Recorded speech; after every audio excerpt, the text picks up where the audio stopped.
Silent preparations. Commander Eva Chen stood at the observation deck of the International Space Station Arcturus, her dark eyes fixed on the holographic display showing Earth below. After 15 years of service in the United Earth Defense Force, she still marveled at the beauty of her home planet. The swirling white clouds, the deep blue oceans, and the rich greens and browns of the continents. It was worth protecting, worth dying for if necessary. Commander, we have confirmation. The Astrine diplomatic vessel has entered lunar orbit. Lieutenant Raj Patel's voice broke through her moment of reflection. His normally calm demeanor had an edge to it today, and for good reason. How many escort ships? Eva asked, turning from the viewport. 3 warships, Commander. Class 4 destroyers by our preliminary scans. Heavily armed, but consistent with standard diplomatic protocols for their civilization. Eva nodded, smoothing down her midnight blue uniform. And our guests. Ambassador Korith and his entourage.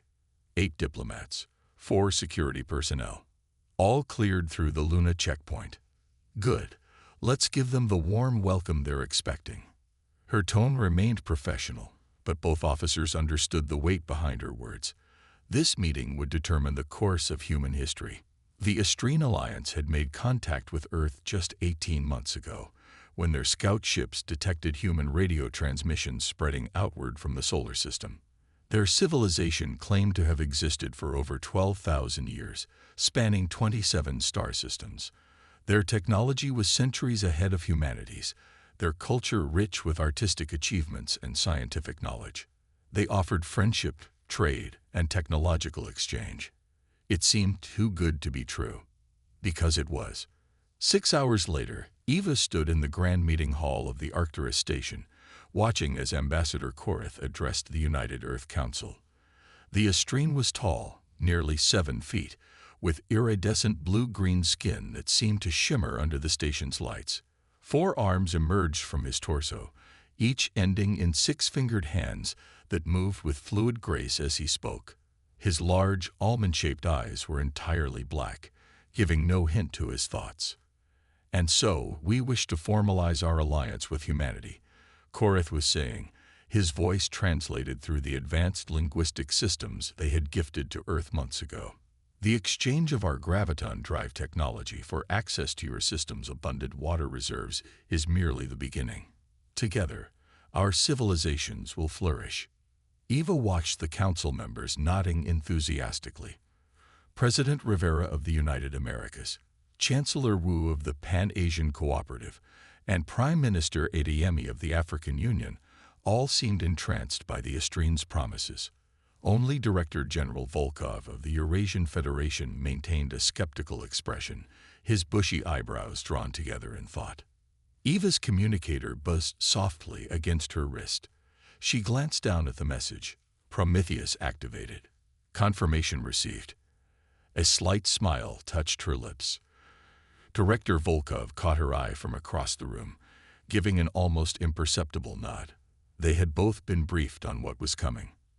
When the Astrine Alliance first contacted Earth, humanity had appeared welcoming, grateful, even awestruck. But beneath that veneer of diplomatic enthusiasm, a select group of leaders had initiated Project Prometheus, a top-secret program designed to protect humanity should their new friends turn out to be less than benevolent. It was fortunate they had. 3 months into the cultural exchange program, a junior data analyst named Maya Okafor had discovered something strange in the Astrine communication protocols.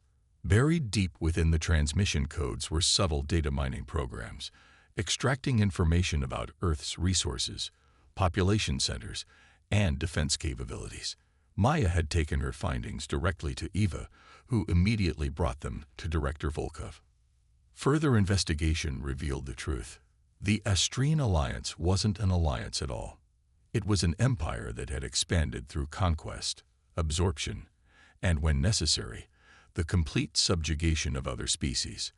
Their technological gifts were Trojan horses designed to map Earth's infrastructure for an eventual invasion.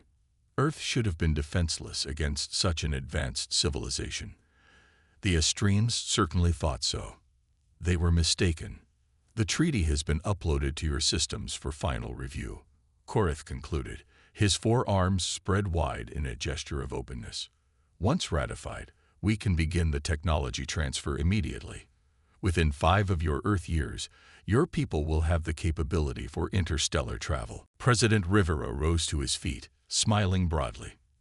Ambassador Korith, on behalf of the United Earth Council, I thank you for your generosity and friendship. We look forward to a long and productive relationship between our peoples. The formal proceedings continued, with speeches and expressions of mutual respect from both sides. Eva maintained her position by the wall, observing silently until a discreet signal from Volkov summoned her to his side.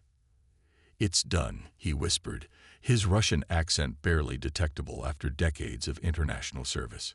"Prometheus is fully operational. All installations are green." Eva nodded. "And the treaty?" "Contains exactly what we expected. Hidden clauses granting them mineral rights to 40% of Earth's surface. Extraction capabilities that would render entire continents uninhabitable. They think we can't decipher their true language. When will they make their move?" Volkov's weathered face hardened. "Intelligence suggests within 2 months. Their fleet is already assembling at the edge of our system. 87 warships at last count." Eva inhaled slowly, letting the information settle. "They have no idea what's waiting for them, do they?" For the first time that day, Volkov smiled. "Not a clue, Commander, not a clue." The Astrian delegation departed the next day, with promises of returning soon to begin the technology transfer. Ambassador Korith's final words to the Council were recorded and broadcast worldwide. "We look forward to welcoming Earth into the greater galactic community. Your future is bright, and the Astrian Alliance is honored to guide your species to its rightful place among the stars." The moment their ships cleared lunar orbit, Eva Chen found herself in a secure bunker 200 meters beneath Geneva, alongside 23 of Earth's military and scientific leaders. The room was austere, illuminated by harsh white light that reflected off the polished metal table. Director Volkov stood at the head of the table, his expression grave. "The countdown has begun. According to our intelligence, the Astrian invasion fleet will enter our system within 60 days. They believe we are unprepared, technologically inferior, and oblivious to their true intentions." He paused, looking at each person present. "They are wrong on all counts." He nodded to Dr. Liang Wei, the chief scientist of Project Prometheus, who activated a holographic display in the center of the table. A 3-dimensional representation of the solar system appeared, with Earth at its center. Scattered throughout the display were hundreds of small red dots. "Project Prometheus has been in development since the first Astrian contact," Dr. Wei explained, her voice calm and measured. "Using the very technology they provided us, we've reversed engineered their weapons systems, defensive capabilities, and most importantly, identified their critical vulnerabilities." She expanded the hologram, focusing on the red dots.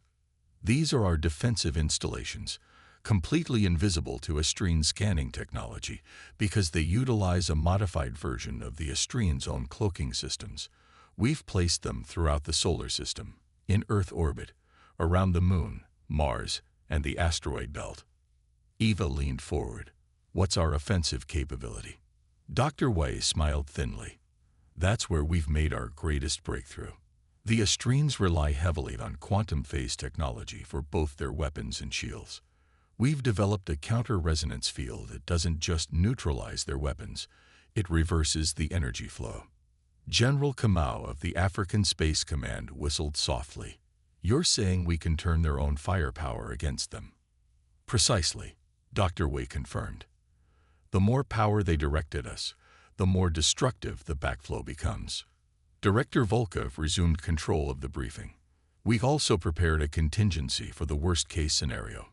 If the Prometheus defenses fail, we've established hidden colonies on Mars and Europa, with enough resources to sustain 10 million humans indefinitely." Eva felt the weight of history pressing down on her shoulders. Humanity stood at a crossroads, facing either subjugation or a leap forward into a new era of technological advancement and galactic awareness. "We will not fire the first shot," Volkov stated firmly. "We will allow them the opportunity to reveal their true intentions to the world. When they attack, and they will attack, we will respond with everything we have."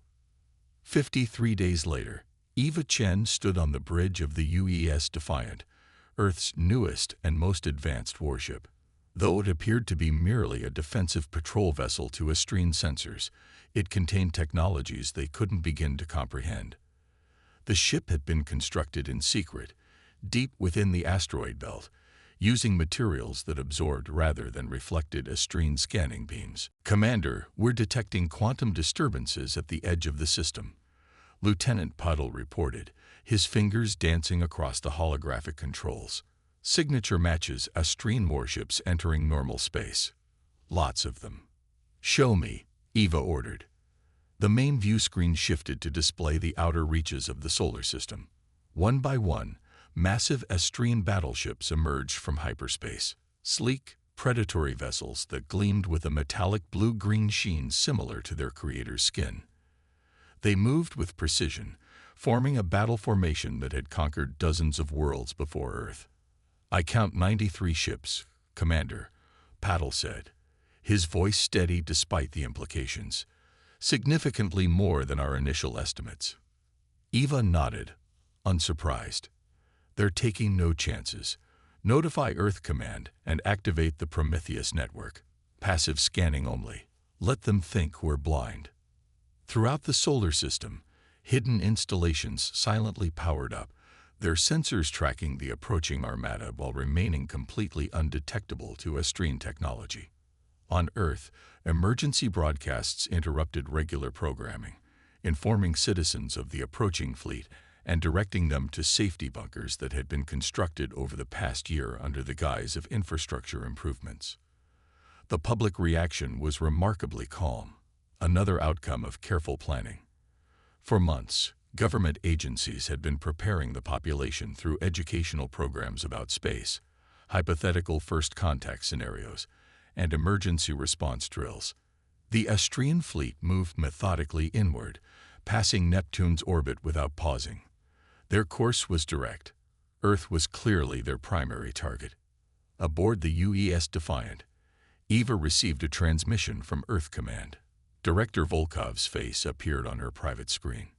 "Commander Chen, the Council has authorized the implementation of Prometheus Protocol.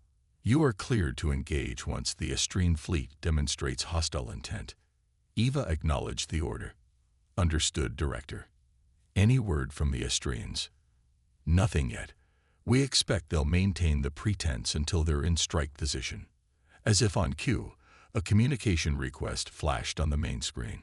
"Incoming transmission from the Astrine flagship," Patel announced. "Put it through," Eva ordered, straightening her uniform. Ambassador Korith's face filled the screen, his expression as unreadable as ever. "Commander Chen, how unexpected to find an Earth vessel so far from your home planet." Eva kept her expression neutral. "Ambassador, we detected your fleet's approach and came to extend a proper welcome." "That's quite an impressive escort you've brought for a diplomatic mission." Korith's four hands made a dismissive gesture, merely a standard security detail. "The galaxy can be dangerous, especially for developing civilizations such as yours." "How thoughtful of you to be concerned for our safety," Eva replied, the irony clear in her voice. "However, I must inform you that your current approach vector and formation are consistent with an attack posture, not a diplomatic visit." For a moment, Korith seemed taken aback by her directness. Then his demeanor changed subtly, the diplomatic facade slipping away. "You are more perceptive than we anticipated, Commander, but it changes nothing. Your primitive defenses are no match for the Astrine Empire. Surrender your planet now, and we will allow your species to survive as a protectorate." Eva smiled. "I'm afraid I must decline your generous offer, Ambassador. Or should I say, Fleet Commander Korith. Your deception is at an end." Korith's eyes narrowed. "So be it. You had such potential, But like all lesser species, you choose resistance over acceptance of the inevitable. The transmission cut abruptly. "They're charging weapons," Paddle reported, his console flashing with warnings. "All vessels. They're targeting major population centers on Earth." Eva took a deep breath. The moment of truth had arrived. "Activate Prometheus," she commanded. "Full defensive posture. Let them fire first."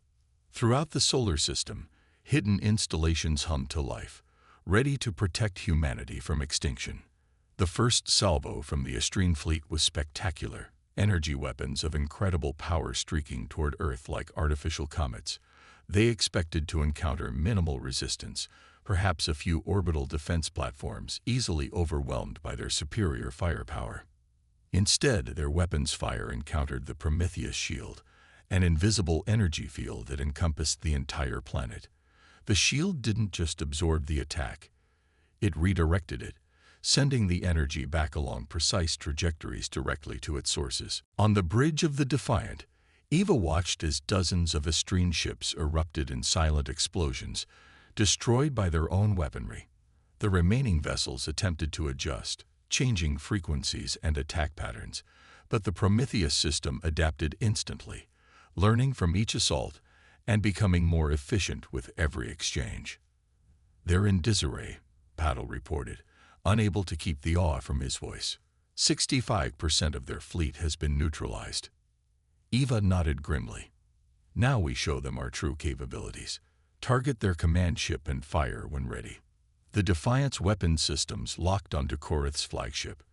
Unlike conventional weapons, these fired concentrated beams of counter-resonance energy that bypassed the Astrine shields completely, destabilizing their quantum phase technology from within. The massive Astrine command ship shuddered, its engines flickering as internal systems cascaded into failure.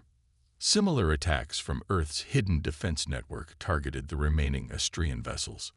Within 20 minutes, the invasion was over. The mighty Astrine armada lay in ruins, scattered across the solar system in fragments of twisted metal and dissipating energy. Only a handful of damaged ships remained, their weapons and engines disabled. On the main view screen, Korath's face appeared once more. The Astrian commander's composure was gone, replaced by shock and disbelief. "How?" he demanded. "This is impossible. Your technology is no longer primitive," Eva finished for him. "You sought to conquer us, but instead gave us the tools for our own advancement. Every gift you offered, we studied. Every system you shared, we improved upon." She leaned forward, her eyes hard. "The Astrine Empire's expansion ends here, Ambassador. Return to your people with this message. Earth is not a target. Earth is not a resource to be exploited. Earth is now a power to be reckoned with." As the surviving Astrine ships limped away from the solar system, humanity collectively held its breath, then exhaled in celebration. They had faced their first interstellar threat, and not merely survived. They had triumphed. In the aftermath, Eva Chen stood again at the observation deck of the Arcturus station, gazing down at the planet she had helped save. Director Volkov joined her, his usual stern expression softened by the magnitude of their victory. "What happens now?" Eva asked quietly. Volkov considered the question. "Now, Commander, we take our rightful place among the stars. Not as conquerors like the Astrians, but as explorers and defenders. The galaxy is larger and more dangerous than we ever imagined, but today we proved humanity is ready to face it." Eva nodded, watching as the Earth turned below them, beautiful and now secure. "They came to conquer us," she said softly, "and instead taught us how to protect ourselves." "An expensive lesson for them," Volkov agreed, "one I suspect the galaxy will take note of." As night fell across the planet below, lights from cities sparkled like earthbound stars, each one representing lives saved, futures preserved. Humanity had faced its first true test as a species on the galactic stage, and they had passed, brilliantly. Galactic consequences. 5 years after the failed Astrine invasion, Humanity's trajectory had changed dramatically. What had once been a civilization confined to a single solar system was now an emerging interstellar power, with outposts established in 3 neighboring star systems and exploration vessels venturing ever farther into the galaxy. The UES Horizon, Earth's first true deep space exploration vessel, hovered at the edge of the Ta Ceti system, its sleek hull gleaming under the light of an alien sun. On the bridge, Admiral Eva Chen, her promotion well earned after the events of the Istrian conflict, studied the holographic representation of a massive space station orbiting the system's 4th planet. Magnify Sector 3, she instructed, focusing on an area where dozens of ships from various civilizations docked and departed in a carefully choreographed dance. The Galactic Concord, said Captain Maya Okafor, the former data analyst whose discovery had saved Earth years ago. Now she stood as Eva's second-in-command, her keen analytical mind invaluable for first contact situations. 17 species, over 200 worlds, all cooperating in trade, cultural exchange, and mutual defense. Eva nodded, contemplating the implications, and none of them warned Earth about the Istrians. According to our intelligence, the Concord has a strict non-interference policy with developing worlds. Maya explained. They claim it allows civilizations to evolve naturally. Convenient, Eva remarked dryly. They stand back and watch as predatory empires like the Istrians cull the herd. Director Volkov's weathered face appeared on the communication screen. Though officially retired from active service, he remained Earth's foremost advisor on interstellar relations. Admiral, the Concord Assembly has agreed to meet with our delegation. This is unprecedented. They normally require new species to petition for years before gaining an audience. The benefits of making a dramatic entrance onto the galactic stage, Eva replied with a hint of a smile. Our defensive capabilities have made us impossible to ignore. Or to conquer, Volkov added pointedly. Remember your objectives, Admiral. We seek recognition and information, not confrontation. Earth needs allies, not more enemies. Eva acknowledged the reminder. In the years since the Istrian defeat, humanity had learned much about the complex web of alliances, rivalries, and power dynamics that shaped interstellar politics. The galaxy was far more crowded and complicated than anyone had imagined. Prepare the diplomatic team, she ordered Maya. Let's introduce ourselves to the neighborhood. The Concord Assembly Hall was a marvel of alien engineering, a vast spherical chamber where gravity could be adjusted in different sections to accommodate the diverse physiological needs of its members. 17 raised platforms surrounded a central speaking area, each occupied by representatives of the Concord's founding species. Eva led a small delegation of humans into this intimidating space, feeling the weight of countless alien eyes upon them. Director Volkov had coached them extensively on Concord protocols, but nothing could fully prepare them for the reality of standing before so many advanced civilizations. The assembly speaker, a tall, willowy being with silvery skin and 4 sets of eyes arranged vertically on their elongated face, activated the universal translation field. Representatives of Earth, the speaker's melodic voice resonated through the chamber. You come before the Galactic Concord unbidden and unrecognized. Yet we have granted this audience in recognition of your species' remarkable emergence. Eva stepped forward, her midnight blue uniform, now adorned with the gold trim and insignia of an admiral, standing out starkly against the colorful array of alien representatives. Honored speaker, esteemed members of the Concord, I am Admiral Eva Chen of the United Earth Defense Force. On behalf of humanity, I thank you for this opportunity to address your assembly. She paused, surveying the varied reactions from around the chamber. Some delegates leaned forward with obvious curiosity. Others maintained rigid postures that suggested wariness or disapproval. 5 years ago, Earth faced extinction at the hands of the Istrian Empire, Eva continued, a civilization that, we have since learned, has conquered dozens of developing worlds under the watchful but inactive eyes of this very assembly. Murmurs rippled through the chamber. some indignant, others uncomfortable. The speaker raised a hand for silence. The non-interference directive is foundational to the Concord's principles, Admiral Chen.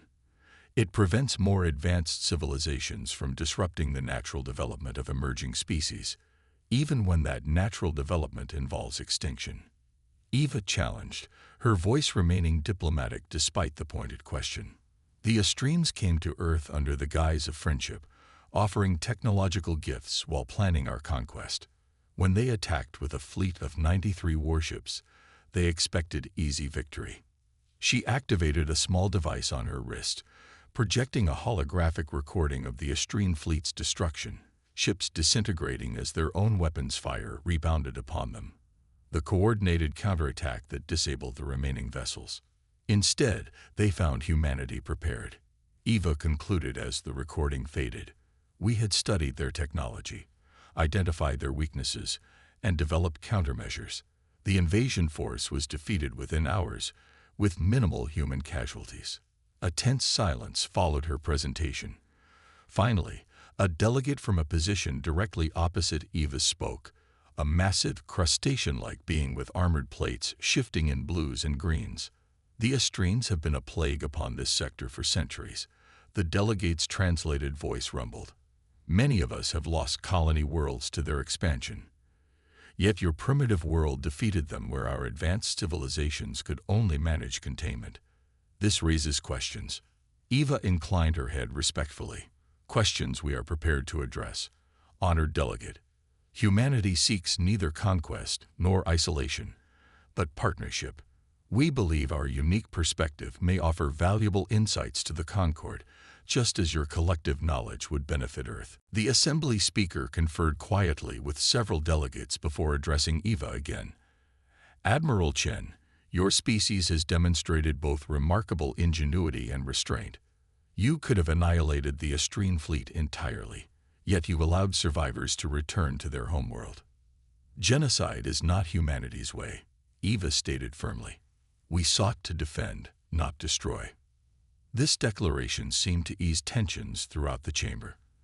The speaker continued, the assembly will require time to consider Earth's status. However, given the extraordinary circumstances, we propose an interim arrangement. Earth will be granted provisional observer status within the Concord, with limited access to our knowledge repositories and trade networks. It was more than Eva had hoped for in this initial meeting. Earth accepts with gratitude, honored speaker. As the formal proceedings concluded, Eva found herself approached by multiple delegates, each expressing varying degrees of interest in establishing direct relations with humanity. The most surprising encounter came from a delegate whose species Eva didn't recognize, a being composed of what appeared to be crystalline structures arranged in a vaguely humanoid form. Admiral Chen.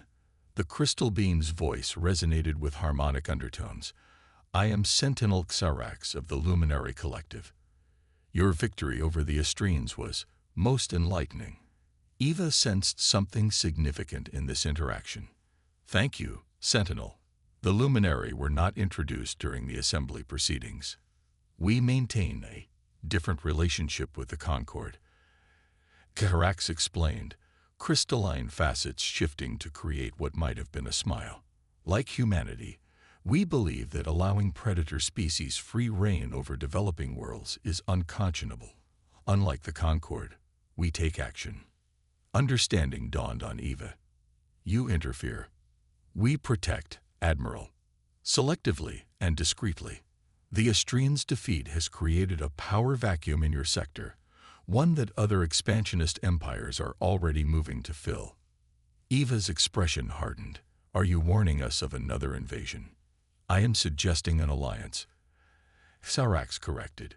The Luminary have monitored Earth for centuries. We were prepared to intervene had your Prometheus defense failed. Now we see in humanity a potential partner with compatible values and complementary capabilities. The implications were enormous. While the Concord offered knowledge and trade, the Luminary were proposing something far more substantial, a genuine military and strategic alliance. This would require extensive discussion and consideration, Eva said carefully. Xerax's crystalline form shimmered. Of course. But consider this, Admiral Chen. The galaxy is far more dangerous than the Concord acknowledges. There are threats beyond conventional warfare that even the luminaries struggle to counter. Humanity's unique approach to problem-solving could prove decisive.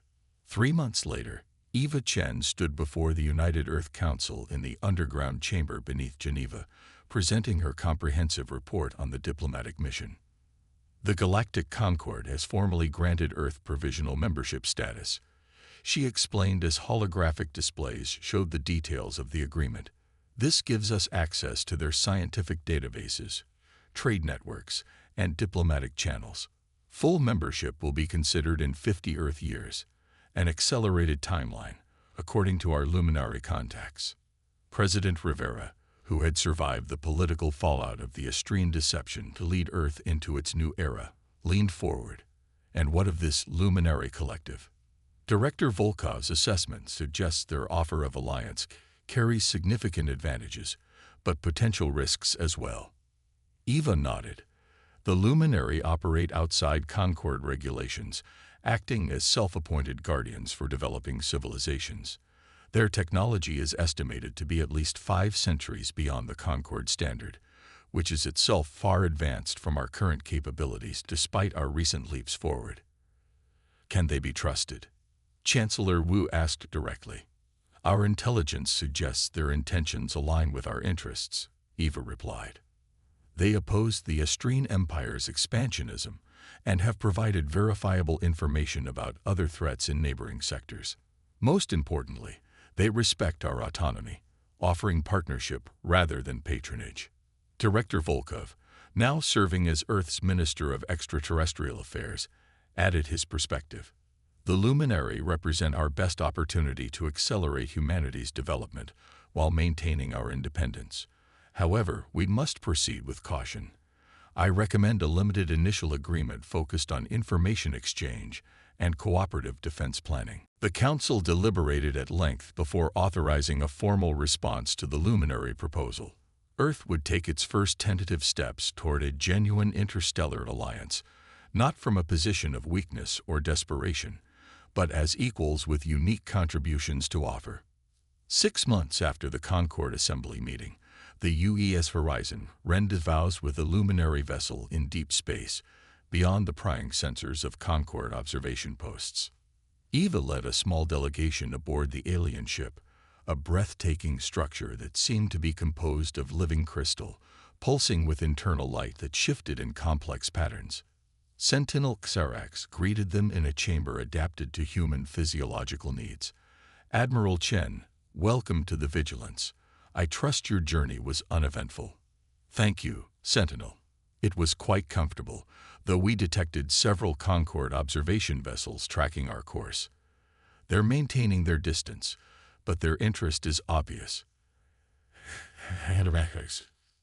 Crystalline form shimmered with what Eva had come to recognize as amusement. The Concord fears what it cannot control, Admiral. Your species' remarkable rise has disrupted millennia of carefully maintained hierarchies. Some members welcome the change, others are less enthusiastic. You mentioned threats beyond conventional warfare, Eva said, moving directly to the purpose of their meeting. Our council has authorized me to explore a limited security partnership with the Luminary, contingent on full disclosure of these threats. Xerax gestured to a central platform, where a holographic display materialized. But unlike any technology Eva had seen before, the images seemed to exist simultaneously in multiple dimensions, aspects folding and unfolding as they watched. What you are about to learn, Admiral, is known only to a handful of species in the galaxy, Xerax began, his voice taking on a grave tone. Approximately 12,000 years ago, a civilization known as the Precursors dominated this galaxy. Their technology was so advanced that it appeared supernatural to lesser species. Then, without warning, they vanished. Every trace of their civilization disappeared overnight. The holographic display showed star systems going dark in a wave that spread across the galaxy. The Concord's official position, is that the precursors either ascended to some higher plane of existence or destroyed themselves through technological hubris. Sarax continued. The Luminary have discovered evidence that suggests a third possibility. The hologram shifted to show what appeared to be massive structures hidden in the void between galaxies, constructs of impossible scale and complexity. We believe the precursors flowed from something, Admiral. Something that enters our reality periodically to harvest advanced civilizations. Eva felt a chill run down her spine, despite the comfortable temperature of the chamber. What evidence do you have of this threat's existence? Fragments of precursor records, anomalous readings from the galactic core, and this. Xerax projected a new image, what appeared to be a derelict ship of utterly alien design, drifting at the edge of the galaxy. We discovered this vessel 83 years ago. Its technology defies analysis, operating on principles that contradict our understanding of physics. You believe this is connected to the precursor's disappearance. We believe it is a scout, Xarax replied solemnly, and we have detected energy signatures consistent with its propulsion system approaching our galaxy from the direction of the Large Magellanic Cloud. Conservative estimates suggest contact within 50 years. Eva processed this information, her tactical mind already calculating implications. Why tell us? Earth is barely spacefaring by galactic standards. What can we possibly contribute against a threat of this magnitude? Azarax's crystalline body pulsed with intensity. Because you think differently, Admiral Chen.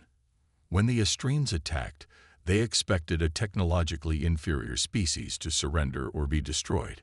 Instead, humanity analyzed their weapons, identified fundamental weaknesses, and developed counters within months, something that took the Concord's best engineers decades.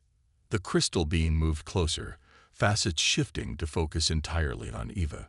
The Concord races follow established patterns of thought established over millennia. The Luminary are more adaptable, but still constrained by our evolutionary history. Humans, however, demonstrate cognitive approaches we have never encountered. Lateral thinking, inspired leaps of logic, intuitive connections between seemingly unrelated concepts. You're saying you need our creativity, Eva realized. Precisely. This threat operates according to principles beyond our comprehension. To have any hope of survival, we need minds that can venture beyond established scientific paradigms. Minds that can imagine the impossible, then make it reality. Eva considered the enormity of what Xerax was proposing. Earth had barely survived its first contact with an interstellar civilization.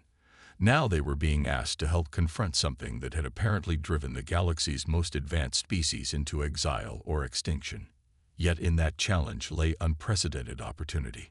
Partnership with the Luminary would accelerate humanity's development by centuries, perhaps millennia.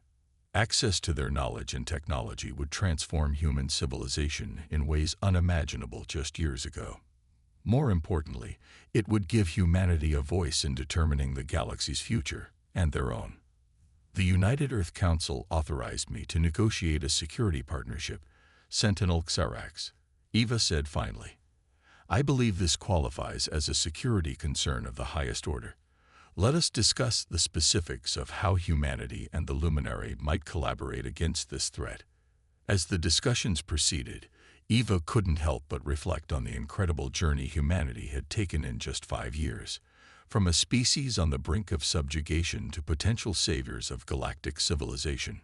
The Astrines had come to conquer Earth, and instead had inadvertently pushed humanity onto an accelerated path of development and cosmic importance. Their future remained uncertain. The approaching threat might prove insurmountable despite their best efforts.